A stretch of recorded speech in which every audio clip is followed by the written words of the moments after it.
So what are some of the key success factors that help you get here? Most important thing, other than know yourself, is to adopt habits that will get you to where you want to be. So there are, good habits and bad habits, and I think most people have a pretty good understanding of what those are. And also to adopt different mental models that are also very useful.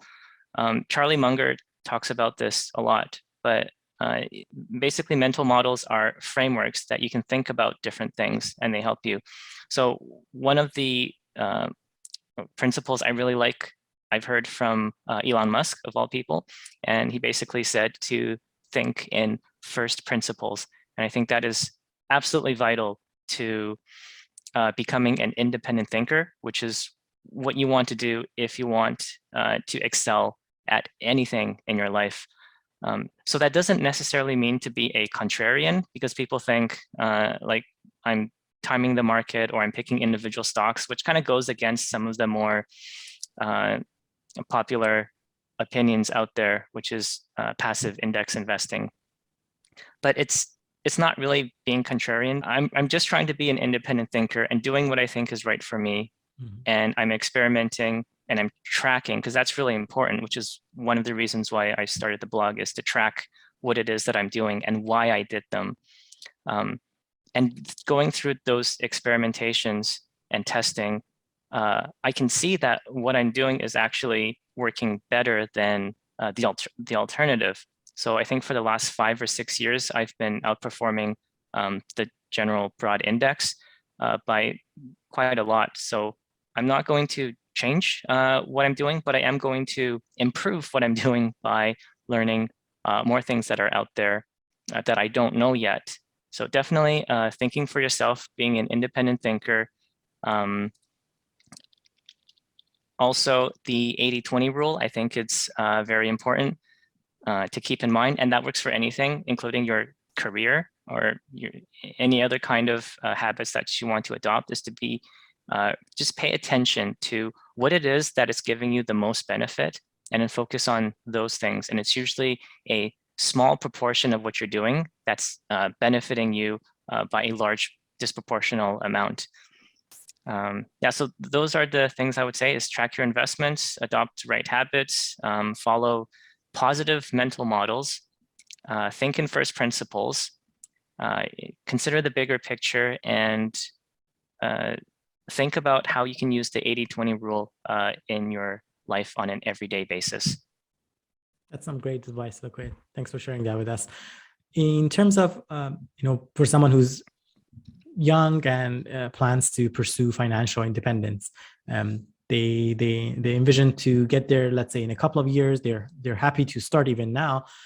Would you, based on your own experience, is it more important to try to increase one's income and then invest that difference, or try to cut the expenses and again invest the difference? Which one would you say is more important based on your own journey? Based on my own journey, I think the easiest place to start is to track everything, track your budget, what's coming in, what's going out, track your net worth, how much assets you have, your liabilities. And then the second step from that is to cut your spending, because that's like anybody can do that. What I like to do is pretend there are, like whenever I want to buy something, I pretend I have that thing on one hand, and then on my other hand, I have the cost or whatever that thing is worth. And then I think, right now, if somebody asks me if I had to take one, which one would I choose? Personally, almost always I would take the money. So that's what tells me that I don't actually need that thing. And when you think about it, there's a lot of things that we maybe say we need, but we actually don't, because most of everything is temporary. But what's actually meaningful and what's valuable and what lasts through time are usually the things that are more permanent or are more long lasting. So if we focus on more of what we want long term, it not only saves us money, but it also gets rid of a lot of waste and a lot of things that we don't really need. So if something's ephemeral, then I just think, if I buy this thing now, will I care about it like a year later, 10 years later? And usually it's not, but what I find those things that are due are going to benefit me in the long run.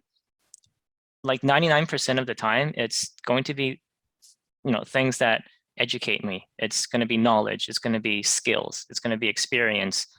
It's going to be tools that I can use not only now, but also in the future to get me more prosperity or give me more opportunities or give me more choices. And if I naturally follow those things, then everything else I find will kind of conform to that same goal that I have. And it just works a lot easier. So after cutting expenses, then I would say grow your income. So improve your skills, change companies. Something like when people switch from one company to another, on average, they get like a 10 or 20% wage increase just by doing that, even if they don't have any like extra skills or expertise in anything. So there are strategies you can use like that to give you an advantage over with your income. And I don't have to talk about side hustles and all of that stuff. I think there's plenty of stuff like that on the internet, and they're not going to work for everybody. But I think for anyone, if they really want to do it, they can find some sort of alternative income stream that they can generate. And increasing your income is really just what that basically means is increase your human capital. So improve who you are as a human being and improve what you can do for other people. And if you can leverage technology, like using the internet, sort of like what we're doing right now, just broadcasting this and people listening in, and this is going to tons of other people all around the world. Like what Joe Rogan does with his podcast, reaching millions of viewers, that's all leveraging technology that, like my parents didn't have back in the day. But if you can do that, provide extreme amounts of value at scale to a huge number of people, then you will be unstoppable because you will have so much money coming in that you're not going to know what to do with. Once you have enough income, then you can worry about the investment side and how to get, more specifically, how to get more returns from your investment. Because if you only have like $10,000 in the stock market and you can get a 10% return, yeah, $10,000, 10% is $1,000. And that's great. But if you have, say, $100,000, then all you need is 1% and you get that, same amount, $1,000. So it's a lot easier to make 1% return in the market than 10% return in the market. So that's why build up your savings first.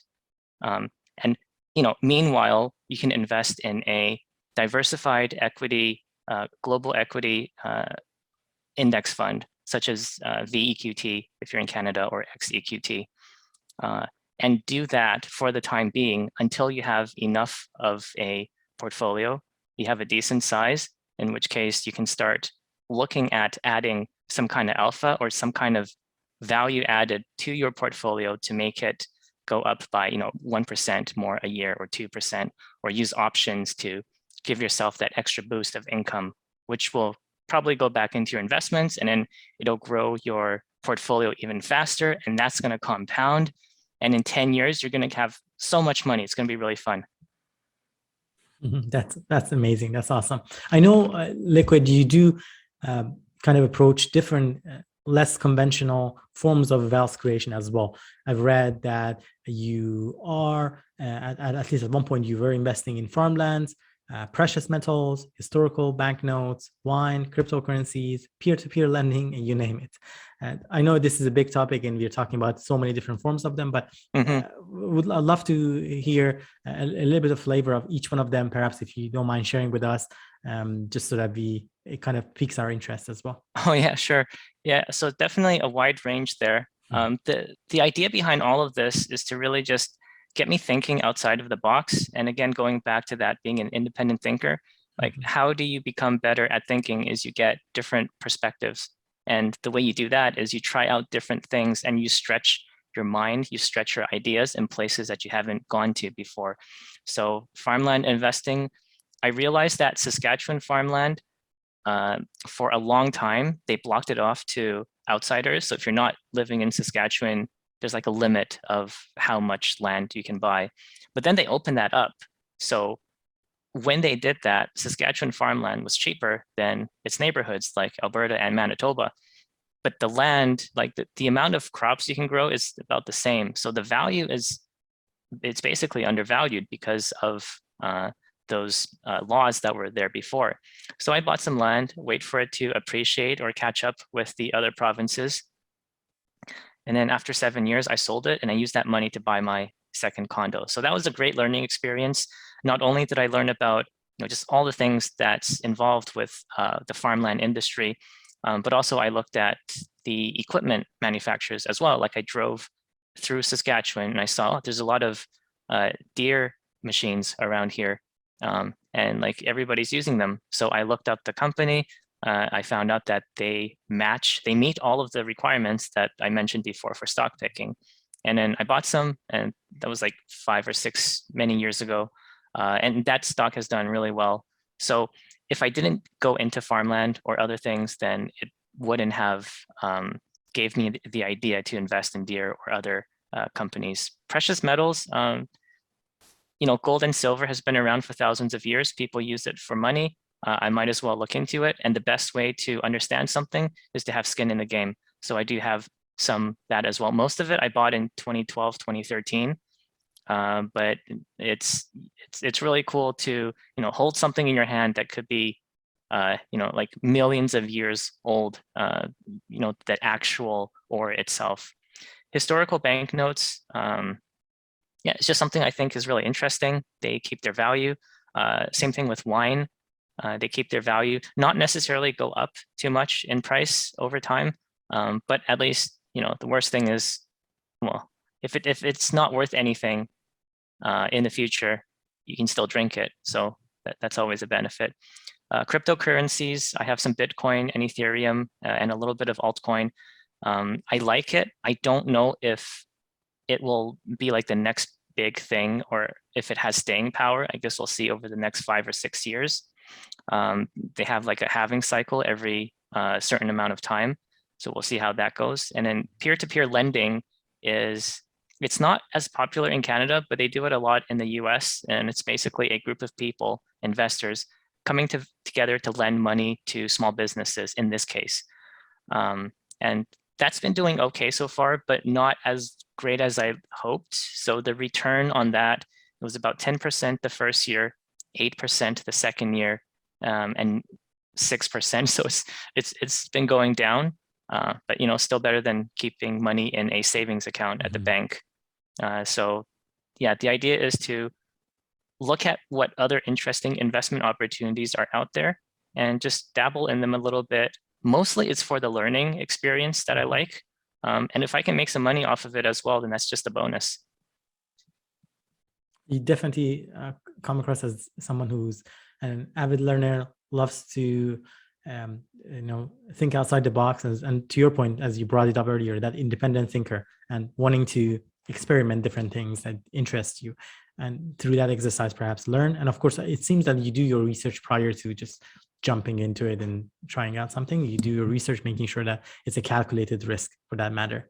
Yeah, that's really important too, is you don't want to just go in and like dive into the deep end without knowing what you're doing. One of the things I like that Peter Lynch often says is to know what you own and know why you own it. So there has to be some due diligence there before you take the step into anything.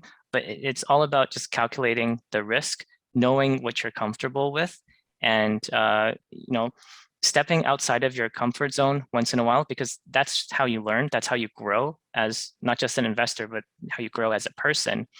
But you have to do it in a controlled way and in a way that is sustainable and in a way that you feel comfortable with, which again goes back to that knowing yourself, because nobody else can tell you what your risk tolerance is. And your own risk tolerance can always change from year to year. I find that to be the case for me.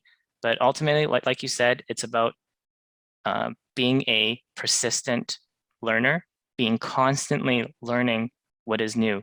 Because one of the things you don't want to do is just rest on your laurels. The world is changing way too fast. for people to do that.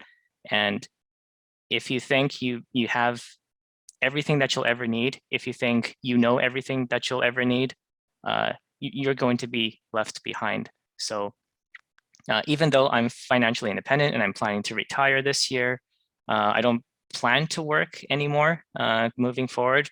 Who knows? Never say never. That might change.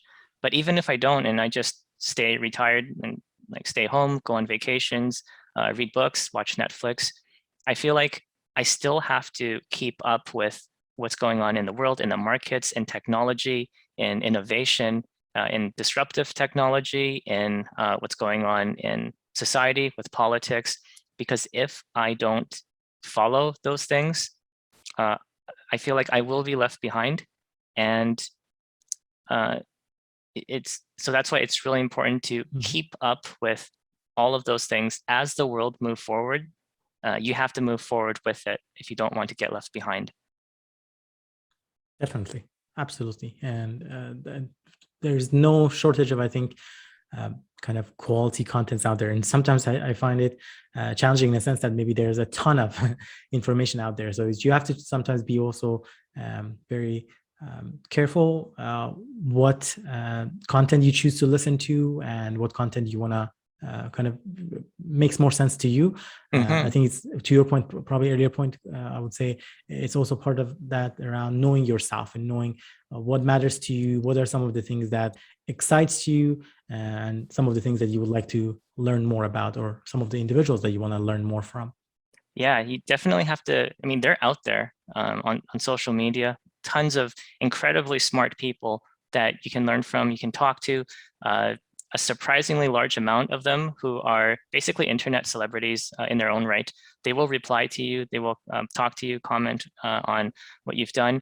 And naturally, if you are really interested in something, you will do a good job at it. And when you do such a good job that other people want to learn from you, then that's when you'll, kind of like yourself, you're going to build a bit of a following, and that's going to grow as well, because that's an indicator that you have experienced a lot of learning and a lot of knowledge, and you can provide value to other people. And at that point, you're basically set, because even though you don't know everything, you know enough so that if you need to know something more, you know how to figure it out.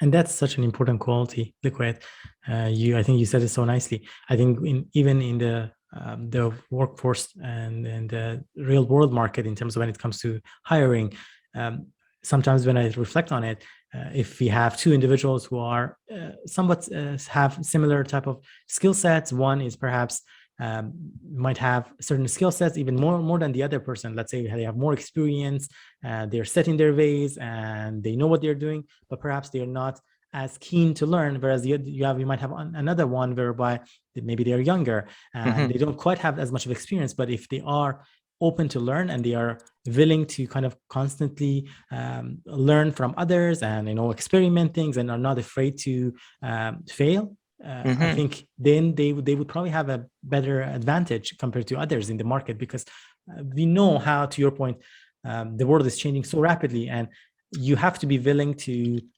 try, and you have to be willing to learn from your mistakes. And the part of it is as well, not only be comfortable with making mistakes, but also take the time to reflect on it and learn from it. That's, I think, super important. That's totally right. And it's not only about like humans and society and money and all that, but I think it's at a more fundamental level. Like it's baked into our biologies, basically the idea of survival of the fittest, right? And it's the idea of the fittest doesn't necessarily mean the strongest, but it's the ones who can adapt, adapt to change, who can change their mind, who can change their bodies, who can change their physiology, who can change their mindset, all of that stuff. If you can adapt to the ever-changing world, because the only constant is change, then that's how you can get ahead. Absolutely. 𝐿𝐋𝐈𝐿𝐋𝐈𝐿, is there any final word of advice or any final thoughts that you would like to share with our audience here before we wrap up this episode? Not too much. I would just like to thank you for giving me this opportunity to talk about my story. I think it's definitely worthwhile to pursue financial independence or any kind of financial freedom journey. It doesn't matter if you want to do coast fire or spouse fire, or if you want to do like a semi-retirement first. It's all about knowing yourself what you want to do and making a plan to get the best. Make a plan to get the best of what you want out of life. And I think just do it in a way that cuts luck out of the equation. And if you can do that, then yeah, you will do really well. Thank you so much again, Liquid, for joining us on this episode and sharing your wisdom with us. I do encourage everyone who's interested to learn more about Liquid and his journey to check out his blog as well as his YouTube channel, Freedom 35 blog, and learn more. I know for a fact that I would definitely be one of your avid readers and absolutely have learned already a lot from your contents and would love to continue to get inspired every day by the contents that you share with us. Thank you so much for sharing that with everyone. Thank you, Mo. A big thank you to Liquid for joining us in this conversation. Be sure to subscribe to Liquid's YouTube channel and follow his blog, as well as follow our channel for more insights and videos.